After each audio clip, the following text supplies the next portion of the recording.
A few moments ago, I placed a wreath at the tomb of the unknown soldier. And as I stepped back and stood during the moment of silence that followed, I said a small prayer. And it occurred to me that each of my predecessors has had a similar moment, and I wondered if our prayers weren't very much the same, if not identical.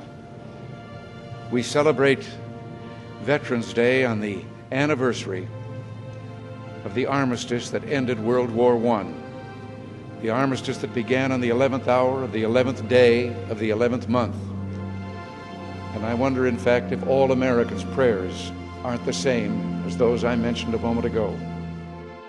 For all we can ever do for our heroes is remember them and remember what they did, and memories are transmitted through words.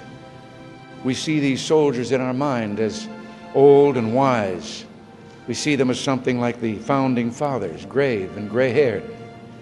But most of them were boys when they died, and they gave up two lives, the one they were living and the one they would have lived.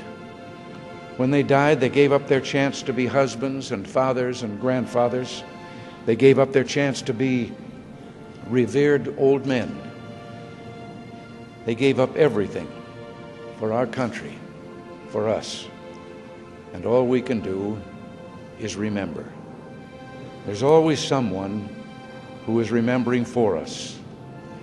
No matter what time of year it is or what time of day, there are always people who come to this cemetery, leave a flag or a flower or a little rock on a headstone, and they stop and bow their heads and communicate what they wished to communicate. I think sometimes of General Matthew Ridgway, who the night before D-Day tossed sleepless on his cot and talked to the Lord and listened for the promise that God made to Joshua, "I will not fail thee nor forsake thee." We are surrounded today by the dead of our wars. We owe them a debt we can never repay.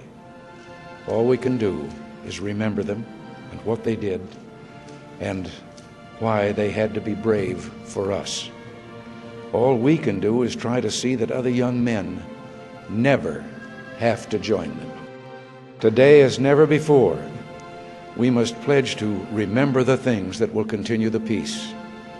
Today, as never before, we must pray for God's help in broadening and deepening the peace we enjoy. Let us pray for freedom and justice and a more stable world. And let us make a compact today with the dead, a promise in the words for which General Ridgway listened: "I will not fail thee nor forsake thee."